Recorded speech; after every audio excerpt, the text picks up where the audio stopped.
Hello everyone, welcome back to my YouTube channel Legal World. Myself Dr. Seema Goyal. As in the series of Indian Contract Act, I have discussed many important questions relating to the Indian Contract Act. Today, in this video, I will going to discuss with the discharge of contract. That is one of the most important questions for the examination point of view. If we talk about a contract, that is a legal binding agreement between the two or more parties, where one party agrees to do or refrain from doing something in exchange for consideration. Then that means discharge of the contract means termination of the contractual relationship between the parties that is entered into the contract between the parties, and that is where the rights and obligations and duties of the parties come to an end. Then we can say that it has been discharge of the contract. Means वहाँ पे जो contract है वो discharge हो चुका है. Means discharge of contract means ceasing the relationship between the parties, that is contracting parties, that has discharged the parties are no more obligated to each other and the contract becomes void. There are various modes in which contract can be discharge. यहाँ पे बहुत सारे ऐसे modes आपको देखने को मिलेंगे जिसके द्वारा कॉन्ट्रैक्ट को डिस्चार्ज किया जा सकता है. If we talk about the section 37 of the Indian contract act, that deals with the obligation of the parties to the contract. वहाँ पे पार्टीज की ऑब्लिगेशन के बारे में बताया गया है कि वहाँ पे parties, every party under the contract that must either to perform the contract or either to perform their respective promises. It is said by section 37 of the Indian Contract Act. We will talk about the various modes of the discharge of the contract. There are two ways. Generally, it is said that either the party actually perform the contract or it may be performed by offer of the performance. Means tender of performance के द्वारा भी इसको perform किया जा सकता है. तो this means if we talk about the discharge of the performance, that may be actual performance और द अटेम्प्टेड टू परफॉर्मेंस और offer to perform.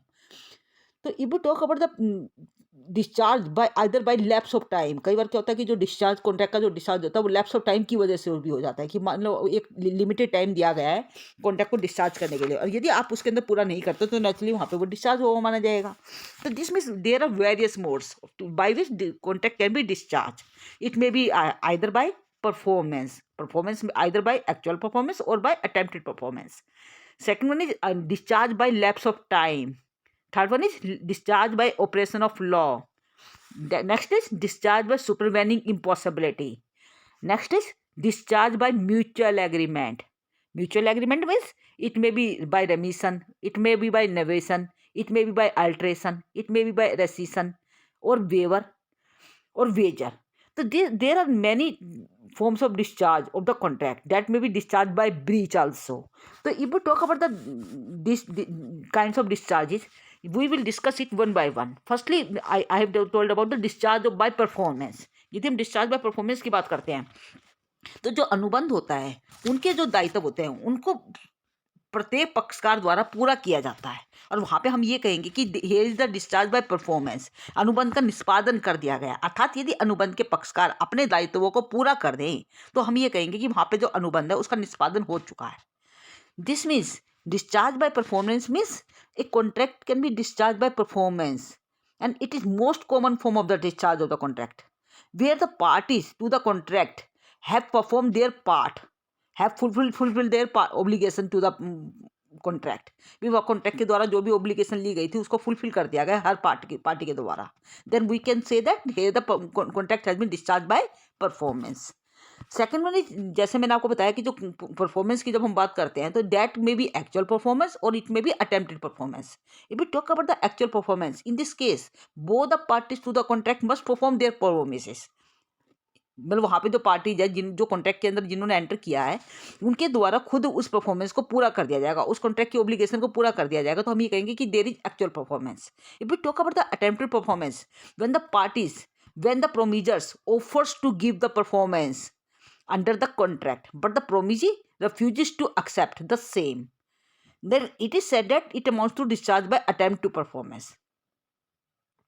This means जहाँ पे जो प्रोविजर है वो परफॉर्मेंस का एक ऑफर देता है कॉन्ट्रैक्ट के जरिए, जहाँ पे प्रोमिजी उसको पूरा करने से मना कर देता है, उसको लेने से मना कर देता है, एक्सेप्ट करने से मना कर देता है. तो हम ये कहेंगे कि यहाँ पे अटेम्प्टेड परफॉर्मेंस हुई है. If you talk about the discharge by mutual agreement, in this case the parties to the contract don't perform their promise stated in the contract if they arrive at the mutual agreement. This requires substituting or altering the existing contract with a new one. This में भी novation, जिसको हम कह देते हैं novation, भाई यहाँ पे जो वास्तव में जो एग्रीमेंट हुआ था उसको एक नए एग्रीमेंट के द्वारा रिप्लेस कर दिया गया.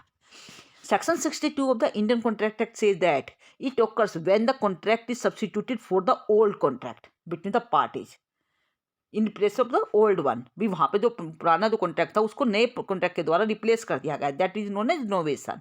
तो discharge by novation. Second one is remission. Remission is this 63 when the parties to the contract accepts a lesser degree of performance than what was initially agreed upon it. जहाँ पे जो agreement हुआ था उससे कम डिग्री पे यदि आप सहमत हो जाते हैं और उसकी परफॉर्मेंस कम डिग्री में करते हैं, मतलब पूरा एग्रीमेंट परफॉर्म ना करके उसका एक कुछ पार्ट ही परफॉर्म करते हैं, तो वहाँ पे रेमिशन कहा जाएगा. रेमिशन मतलब उसमें आपने घटा दिया, उसकी जो परफॉर्मेंस डिग्री है उसको घटा दिया है. That next one is alteration. Alteration मतलब चेंज करना, जिसको हम कहते हैं अल्टर करना, चेंज करना.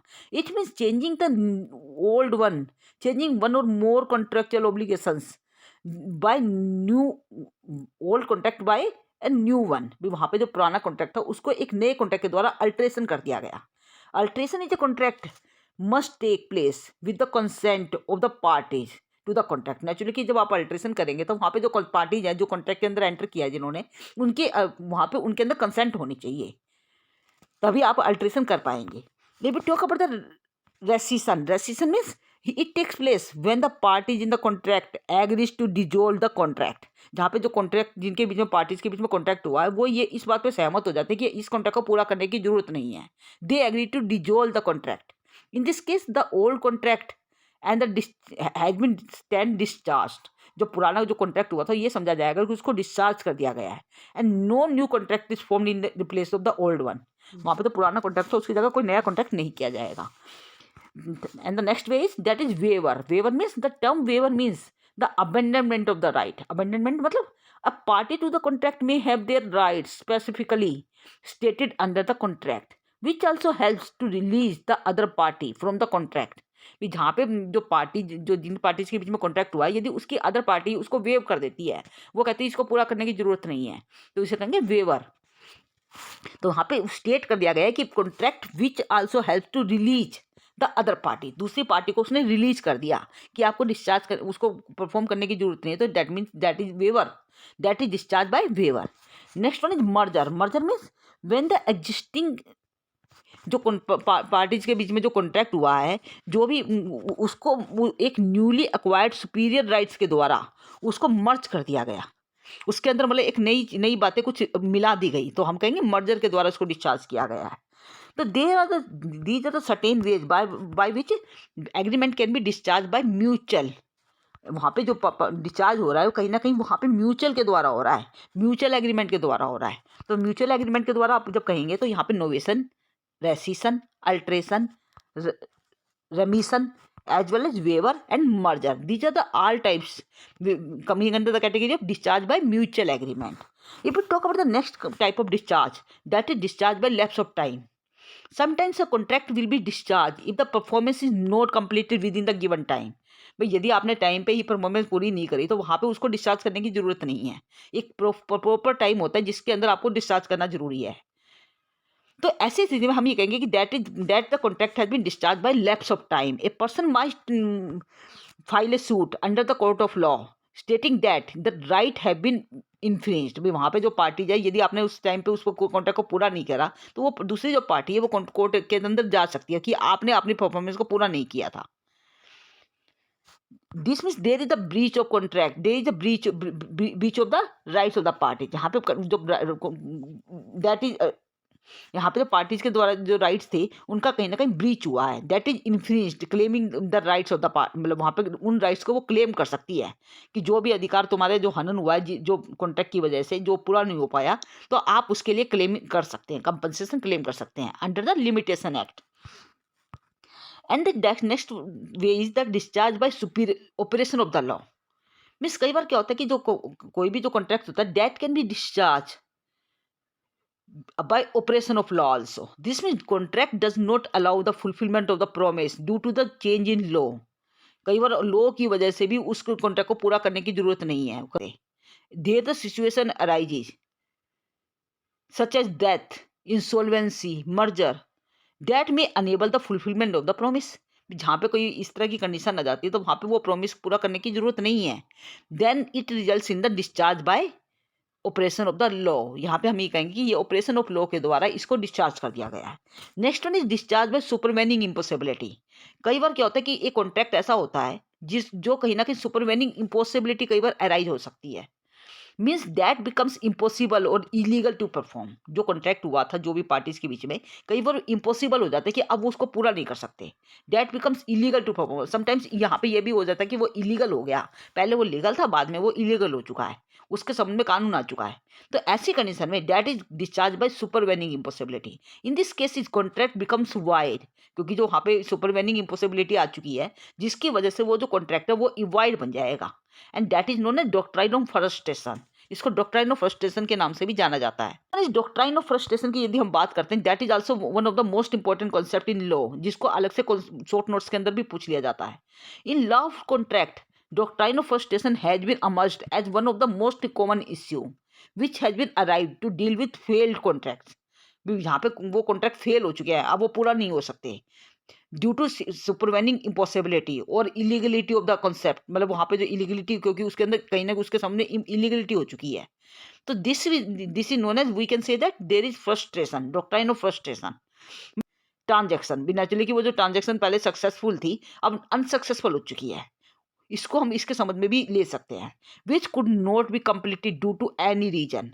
जिसको आप किसी भी रीजन की वजह से, कोई एक रीजन ऐसा आ चुका है जिसकी वजह से उसे पूरा नहीं किया जा सकता. If we talk about the doctrine of frustration that is discussed under section 56 of the Indian contract act.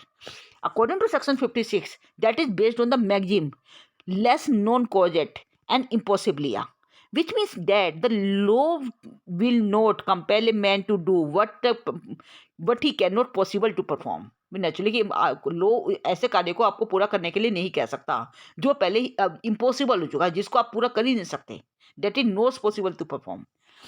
This means if we talk about the important case law relating to the frustration of the contract, that is Satyabrat Ghosh versus Magnesium. That is one of the most important case that is relating to the frustration of the contract, in which Justice Mukherjee has held that the basic idea upon which the doctrine of frustration is based is that the impossibility of the performance of the contract and expression frustration of or impossibility that is used as synonymous words.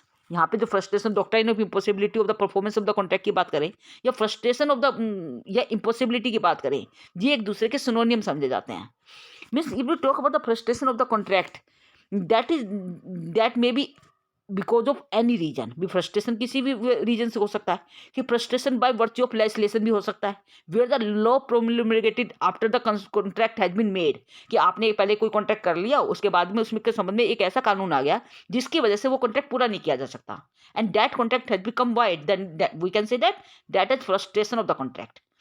And second one is that may be due to death or incapacity of the party also, where the party to the contract has died after entering into the contract and now it has become incapable to perform the contract. यहाँ पे contract को पूरा करना possible ही नहीं है due to the death or incapacity of the party. In such a situation the contract will be void. यहाँ पे भी contract क्या हो जाएगा, void हो जाएगा. और it may be frustration by due to the change in the circumstances also. कई बार क्या होता है कि जो circumstances होती है वो change हो जाती है, जिसकी वजह से भी frustration हो सकता है. But becomes due to the change in the circumstances. वहाँ पे circumstances ऐसी change हुई है जिसकी वजह से आप उसे पूरा नहीं किया जा सकता. The main purpose of the for which the contract was entered has been defeated. अब जो मेन पर्पज है उसका वो ही डिफीट हो चुका है, अब उसका पूरा किया ही नहीं जा सकता सर्कमस्टांसिस के चेंज होने की वजह से. तो हम क्या कहेंगे, frustration due to the change in the circumstances. This is if we talk about the frustration due to the change in the circumstances that may be initial impossibility और सब्सिक्वेंट इम्पॉसिबिलिटी आल्सो.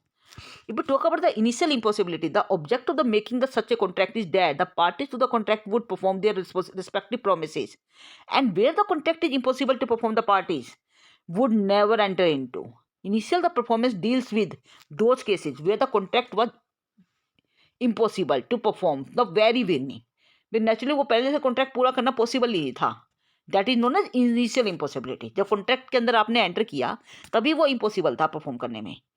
और second one is मैंने जैसे आपको बताया subsequent में it deals with the cases with the contract was possible to perform initially उसको perform करना possible था, but subsequently it has become impossible to perform, बाद में उसको परफॉर्म करना इम्पॉसिबल हो चुका है,